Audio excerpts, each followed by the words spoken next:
Hi everyone, it's me again. I'm here with a little update, a video for you. Everybody's doing good. It's okay. Unfortunately, we did lose the professor. Let me turn this up for you. It's kind of dark. And of course, that old stupid thing reacts. Blast it all. So, let me get this on just blue. Pink. There we go. Unfortunately, we did lose the professor. I had been trying to hand feed him, and I was feeding him, I know, 10 to 20, 25 bloodworms a day. It was getting to where he couldn't even open up his mouth. I had him in a separate tank for a while. I was treating him with antibiotics. I'm pretty sure it was a lockjaw or something similar because he could not open up his mouth and his jaws looked kind of swollen. He did not look good at all. I will say this, the professor, for the last, like 4 or 5 months, 3 to 5 months, he had been like taking food out of my hand very softly. Where these guys, like when I hand feed them, they're like, oh, I mean, they jerk it out of my hand. They suck really hard. They're very forceful about it. The professor, it was kind of, he was eating good. He was just taking the food real lightly out of my hand. And I ended up just thinking like, oh, that's just who he is. And I knew his mouth was kind of funny looking. And I was like, well, maybe that has something to do with it. As long as he's eating, he looked good. He acted good. He was growing. So I really didn't, think it was too big of a problem. Now that I look back, maybe that was like some of the first symptoms of his lockjaw. And maybe, I'm not for sure, but maybe if I had of, started treating him then, maybe he would have overcame it. I'm not for sure. But I did put him down myself with some clove oil. I was thinking about videotaping that for you guys, but I was crying so much that it would have just been stupid. Like, I would have been, I mean, like the whole time I'm giggling about it now. I'm making it a light joke, but I was really crying because I got that little fish when he was a baby and I loved his goofy little face, and I tried everything. And that night when I came home from work, he was kind of, I actually had him over here. I ended up taking him out of quarantine because he was getting ammonia burns. The only quarantine tank I had was a 5-gallon, and I guess he was producing so much ammonia that it was just, I mean, I was changing his water every night too, like 50-75%. I even squeezed some sponges with, established sponges with good bacteria into his filter and into that tank, and he was still getting like ammonia burns. So, and he had already been exposed to these other fish. So, I mean, honestly, I just went on and put him in here. And he did good in here for about 4 or 5 days and was eating good. I was hand feeding him, making sure he got his portions. But again, all he could eat was bloodworms. That's all he could eat was bloodworms. And he could barely suck those down. He was very weak about it. It was just really sad. But anyway, that night I came home from work and he was actually stuck in one of these little pink plastic, they're very soft, plants. Like he kind of just had his face like into them right there, and his toe was coming out, and he was down. He was still alive, but I knew that was it. Like I knew. But I did try again. I actually got him up, and I have a little, I ordered this online. It's a breeding nest for fish. And it suction cups to the inside of the wall. It was only like $10. I love it. Like it'll come useful, man.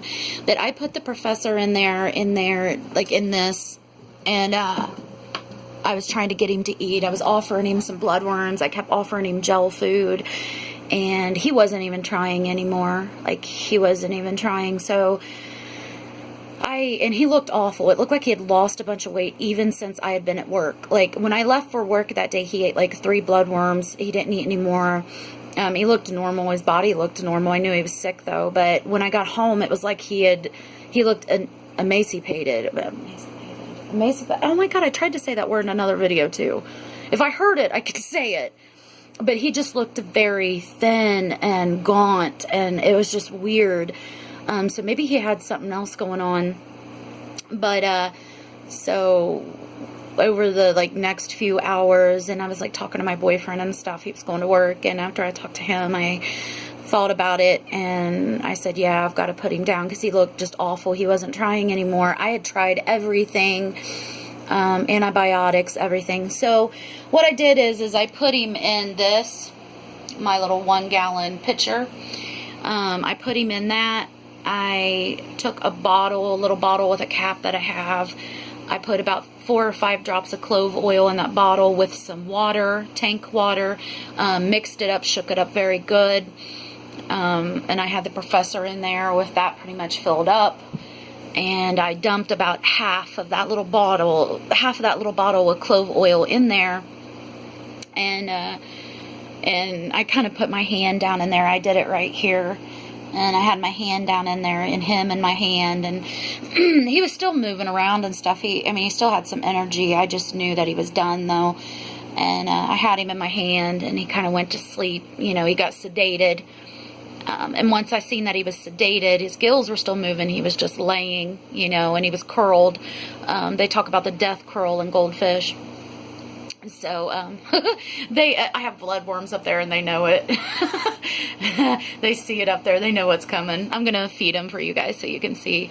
But anyway, I had the professor in my hand, and once he was sedated, I kind of let him go, let him float down to the bottom, and went on and put the rest of the clove oil in there, and I'd say within, 15, 20 minutes, he was gone. And I actually left the room when that was going on and went out there to my mom, and, Mom was upset about it and stuff, because, they're your little pets, it's not like you end your life and you're like, oh my God, it's the end of the world, but it's still like, it's sad. It's just really, it's sad, when you get a little pet, and even if it's a little fish and you've put time into it and you've gotten used to it, every day when you come home, it's there, and there's something about that particular little fish or little pet that you enjoy. The professor, I loved his grumpy little face, that mean little face. And he was just a sweet little fish. He wasn't real friendly, but I loved him. But Mom was a little bit upset, and I was too. And I came back in here, and I had him down there, and he was gone. So the next day, I buried him out in our tulip garden. We have a little tulip garden. And there's actually some of my other fish, goldfish from years ago that I had back like in 05, 06, even in 2000, some of my goldfish that I had when I was a teenager. They're buried out there, some of my favorites. And so I put him out there, and yeah, so he's at peace, but it's heartbreaking. And what's sad about it too is it's like I just got this big 75, and I thought, yeah, this is great, and everybody's going to be happy, everything's great. And then the professor comes down with some weird illness, where he can't open his mouth, and he was definitely, sewn into my heart. I love that little fish. So it is sad. And there's also some other sad news. This new little fish that I got right up there, that little calico Aranda, her name's Daphne. I've been calling her Daphne. Very sweet little fish, very talkative, fat. As you can see, she's a very funny little fish. Eats out of my hand. She did right away. When I got her at that pet store, she looked a little depressed. She was in a tank with a lot of other fish, and I think she was kind of stressed out about that. But after a few days of being here, she perked up, was eating out of my hands, talking, had a lot to say. She's just very friendly. But she is, I'll turn on the light so you can see, she's actually pine coning, which in other words is dropsy. She's kind of bloating up, and her scales are kind of poking out. She started doing this probably about a week and a half or 2 weeks after I had her. As you can see, she's still acting normal. She acts fine. She's very happy. She eats well, but she is pine coning. And from what I know so far, that means kidney failure and fluid retention, which she's holding fluid like in her skin. It's making her little scales poke out, and it has something to do with her kidneys. So she's, I don't know. It's just horrible. She's very sweet little fish, and I'm actually going to be uploading a video right after this of her down in this little skull. I just put this skull down in there about a week ago, and she so digs it. Like, she claimed it. None of the other ones even mess with it. She goes inside of it and, like, pokes her little face outside of its eyeballs. Like, lays there and goes to sleep. And if I put my hand down in there, she wakes up and comes out like, oh, is it dinner time? Oh, I'm so sorry. I must have overslept. She's such a cute, funny little talkative goldfish. And it's just very sad that she might be leaving us maybe in the next month or two or something. But I'm gonna try tonight. I'll try to research and see what you can do with a fish with dropsy. I really don't know. I've never really had a fish that had that. If I did, maybe it was like 10, 12 years ago. I just don't really remember. I gotta look that up and see if I can do anything. I have been feeding her gel food with antibiotics mixed into it. I don't know if that's gonna help her or make it worse. I'll tell you what, sometimes with goldfish are freaking fragile. They are hardy. It's hard to explain to new goldfish keepers about goldfish. They are a strong fish. They're pretty tolerant, like against pH levels and even nastiness, man. Back in the day when Dad kind of was giving up on the hobby, back like in the late 90s, he let his freaking tank go. I think we had like 4 or 5 fish in a 55-gallon. Most of them were commons. They were just like this little guy right there. They were freaking huge, though. I mean, one of them was about as long as your forearm. It was huge. But Dad, I don't know what happened with Dad, but he kind of got depressed or something and just wasn't taking care of it. And it was like real muddy and like it was bad. And I was a teenager. I think I was like 13 or 14 when that was going on. So, and I was hanging out with my friends and stuff. I didn't really have interest in it yet, like deep interest.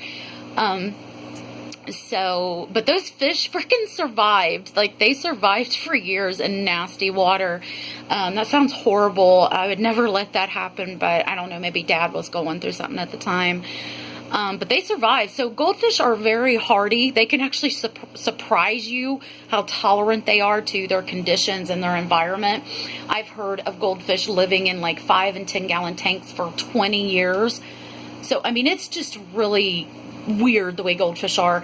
But then at the same time, they're real fragile. If there's something going on with your fish, your goldfish, and you start medicating him, and even if you've researched and you're like positive what is wrong with your fish, and you get the appropriate medication, the appropriate treatments, and you start doing it, and then it still dies. I mean, kind of like the professor. I think I did pretty good. I think I diagnosed him pretty well, but maybe I was just too late. But he's, you know, do you see what I'm saying? Like, they're really tolerant. They can really surprise you sometimes, but they're also really fragile. It seems like some people, like in some of the groups I've seen, they'll be doing everything right to treat their sick fish.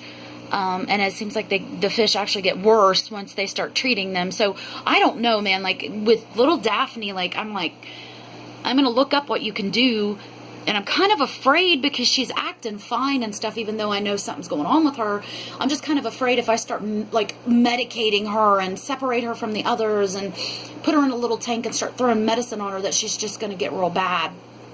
Another thing too is I do have to treat this tank for flukes.